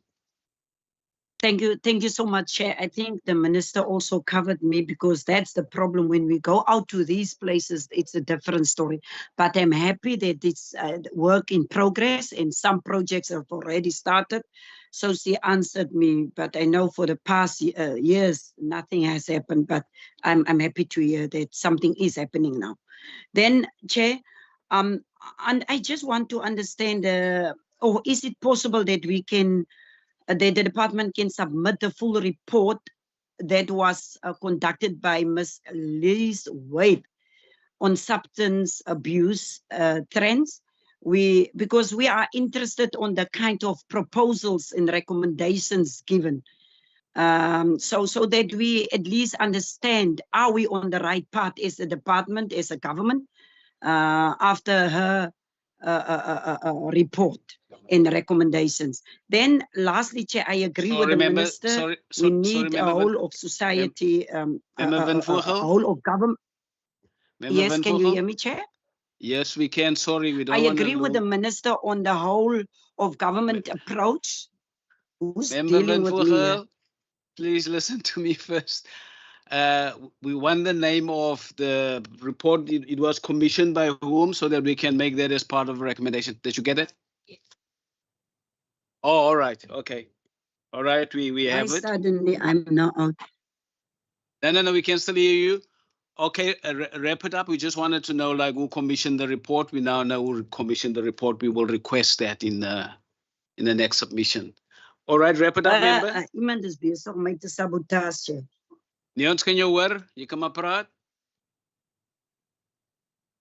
How can you search for network and I'm next to the network? No, we can hear you, member. Go ahead.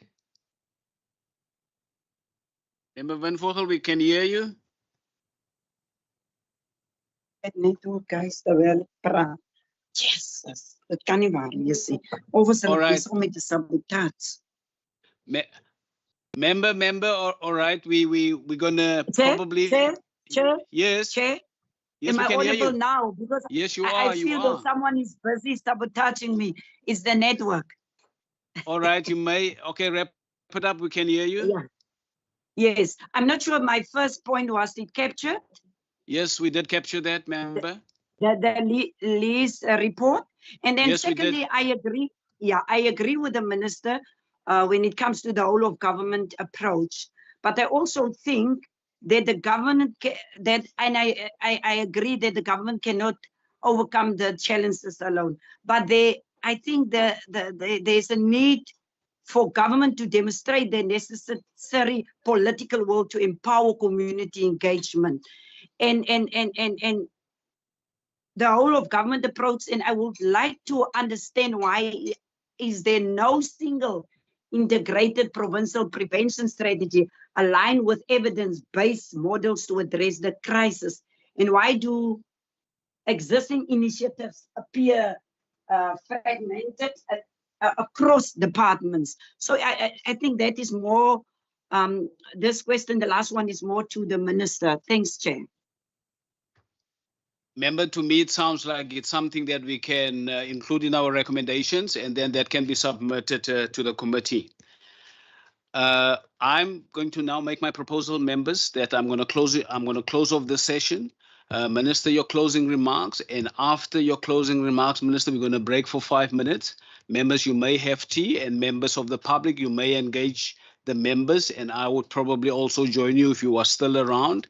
And then we're going to come back and we close off our business of the committee, and Minister, the two of us going to have an ear to ear whilst the others are having a break. Closing remarks, Minister. Thank you very much, Chair, and thanks very much to the honourable members for the questions and for the oversight in this respect. We're grateful to have the opportunity to share these insights as well as the work that's being done in the mental health space. Let me also thank all the colleagues for being here this morning and for the tremendous efforts that you make every single day towards better mental health in the province. Thank you very much, Chair. Thank you, Minister. Members, we can have a 5-minute tea break. Members of the public, you're more than welcome to join the tea and coffee and engage with the members, and I will catch up with you. All right, the break starts now. Minister, it's the two of us.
Don't go.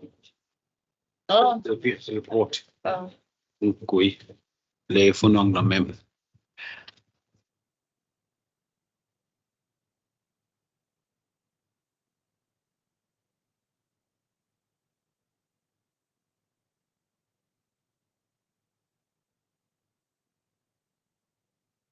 Maganin Fanny Loma. Mr. Stewart, you may excuse yourself. We're going to be just a committee now. Thank you. Yeah.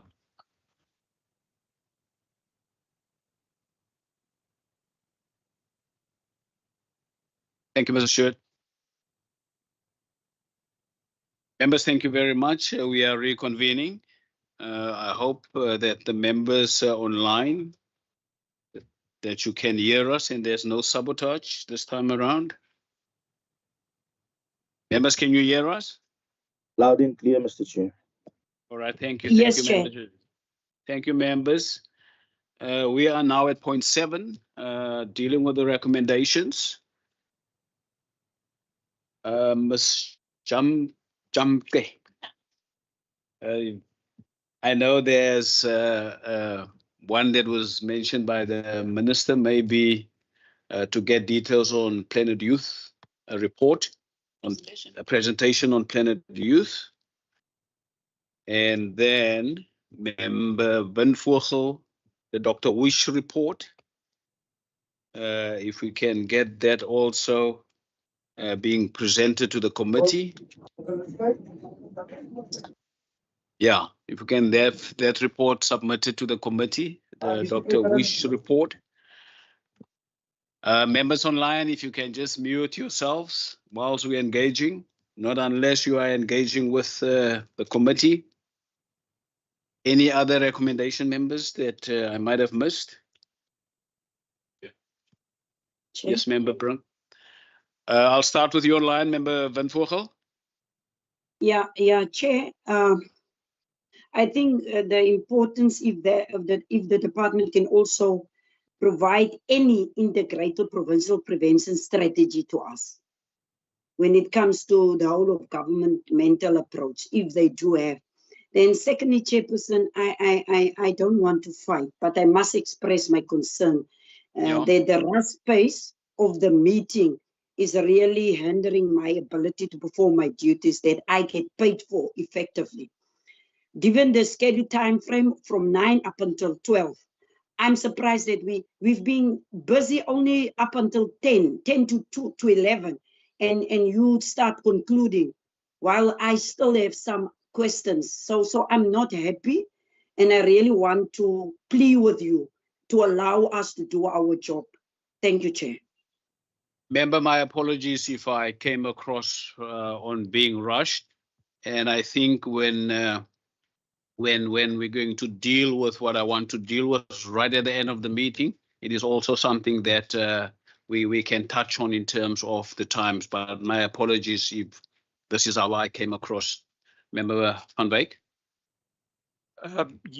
Yes, Chair. I think just on the suggestion that was made by Minister was that Planet Youth be invited to come and do a presentation, and I think that is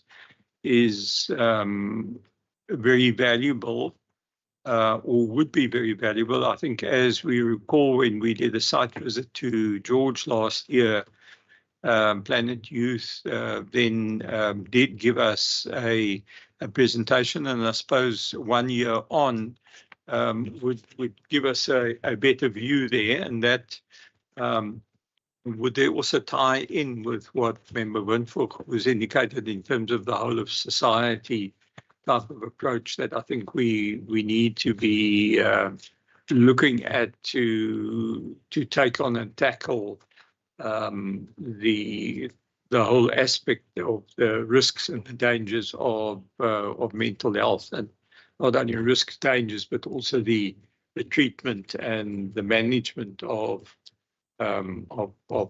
mental health issues. Member Brinkhaste. Thank you very much, Chair.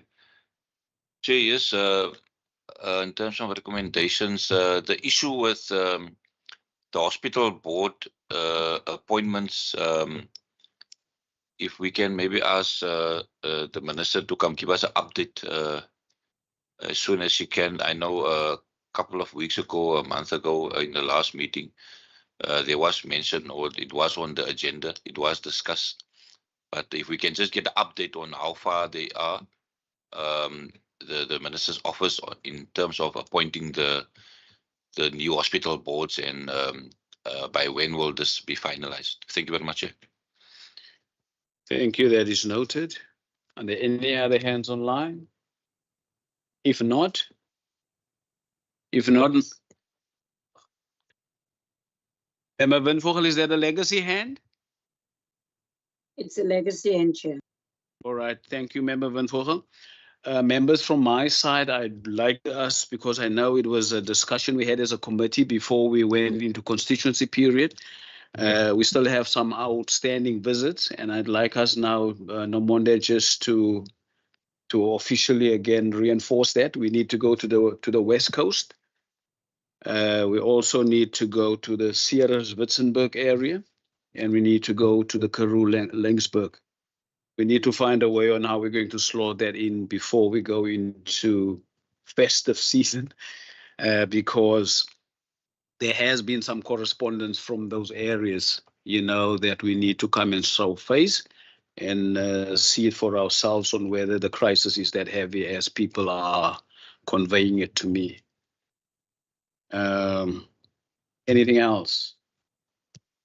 If not, I think those are the recommendations. And then what we then now going to do, let's go to the consideration. Yes, the minutes of the 18th of June. I do believe that those minutes were circulated. 18th of June, 2025. We are on page 1. Any inputs, or are we in agreement with the minutes of the 18th of June? Page 1, page 2, page 3. Member van Wyk? Yeah, just and I see it on page 3, just before we get to the resolutions there, we've got a paragraph there. The department responded and acknowledged the challenges and outlined ongoing initiatives to improve EMS efficiency, including partnerships with the private sector and academic institutions. For one aspect that we did cover during that meeting was the need, and I think that's part of the red zones, I think, that we talk about, where we need to get SAPs into escort EMS into certain areas. And I was just wondering there that if we perhaps just, whether we think of it a recommendation or the whole aspect to which one must perhaps consider making use of private security companies to assist in that role where SAPS is perhaps not immediately available for some of that escort duty there, because there appear to be some delays, but one can't really make that a hard and fast rule. It's obviously something that needs to be looked in.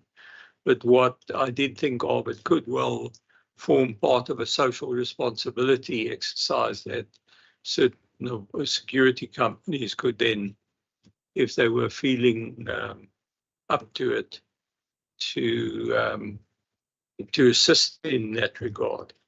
So I was just thinking that maybe we must just include that somewhere in our report as such. Otherwise, I think the report is fine. Do you have the wording, Nomonde? Are we going to panel beat it to us? Okay, yeah, we'll panel beat. Yeah. Your wording, Member van Wyk. Otherwise, I would propose adoption of those minutes. Member van Wyk proposed that we go with the minutes of the 18th of June. Any seconder? Member van Minen is seconding that. We're going to go then to the report of, what was the date? The 25th of June, our visit to Hermanus District Hospital as well as the Hoston Clinic. We were at the Overstrand. The report is in front of us, members. It is a 5-page report on our oversight visit. Any amendments, any corrections? Member van Wyk. The one aspect that clearly came out when we were at the Hermanus Hospital, and I think it was sort of emphasized when we were at Houston, we made the suggestion that whether the clinic's closing at 4 o'clock with that amount of pressure, whether one extending, for instance, the clinics to 6 o'clock, would be feasible.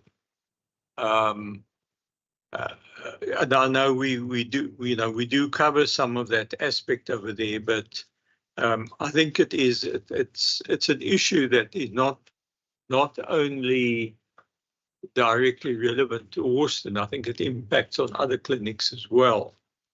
Whether some form of consideration must not be given on how do we implement an extension of hours to try and deal with the level of pressures there. So that was just what my thought was in that regard. And I know we do cover on the Austin aspect. I think the fact that that there's a shortage of staff and operational staff in terms of the professional nurses just exacerbates the type of pressures that there are.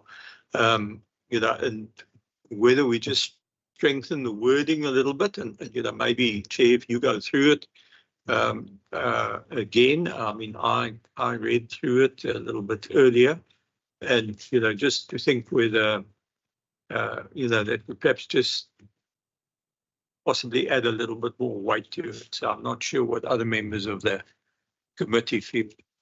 Right, myself and Namonde will again panel beat that. Any other comments on the visit to Overstrand?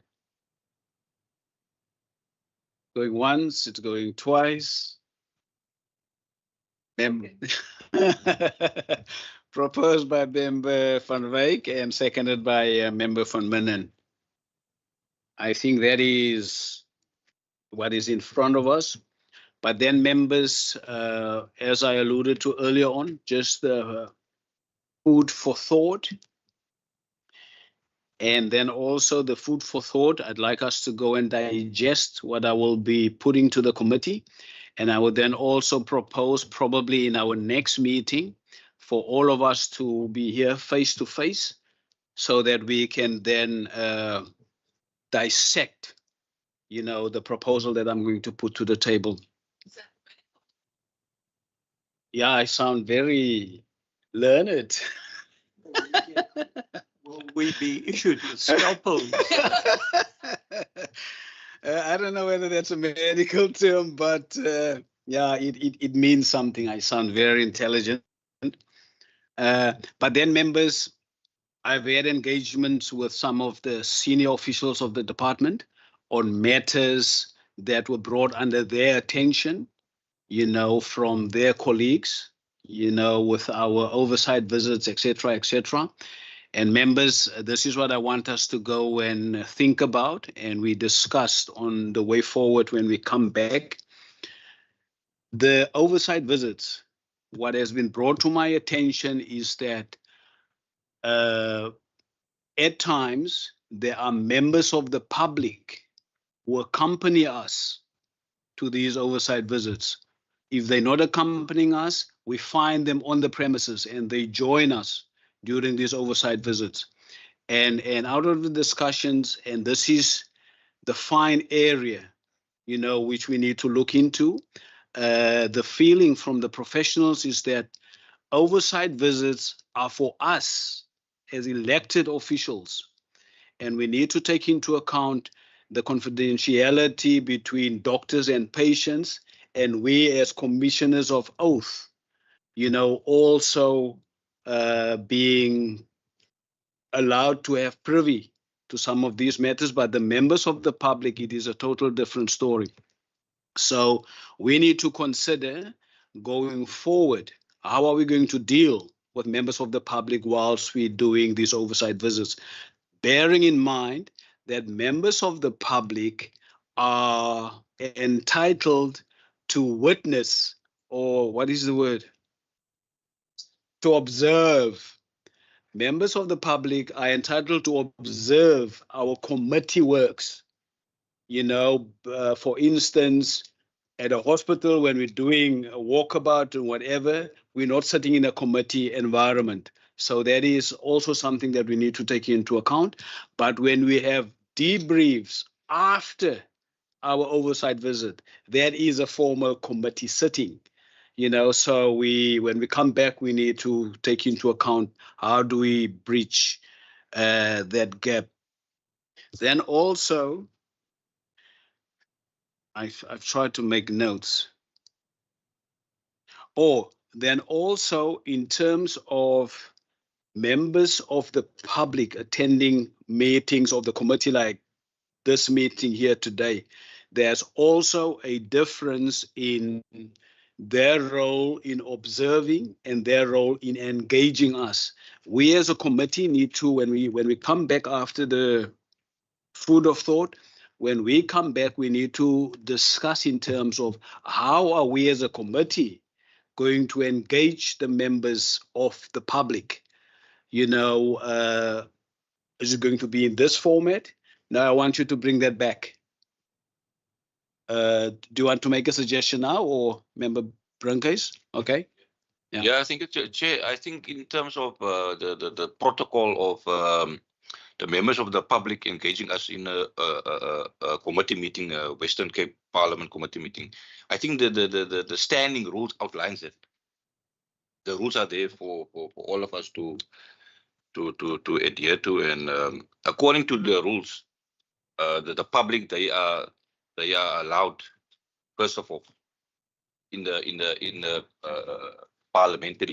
official parliamentary standing committees, and I think it is the discretion of the chairperson to allow.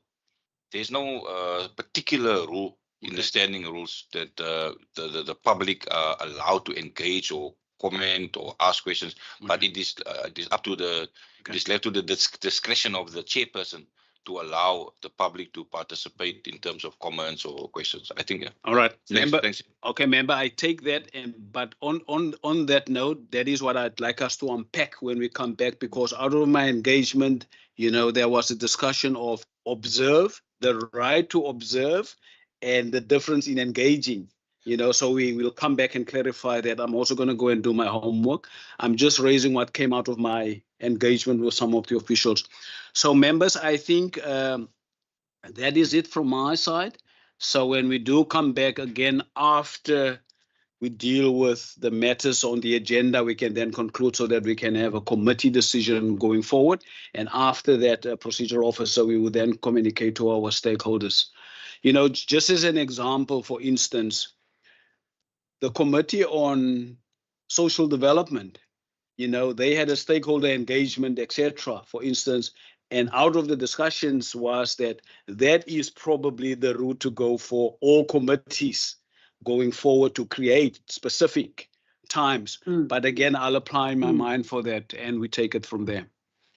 Members, thank you very much. We will deal with this out of the inputs after we have slept over this. The meeting is adjourned. Thank you very much. Thank you, Chair. Bye-bye. Thank you.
you.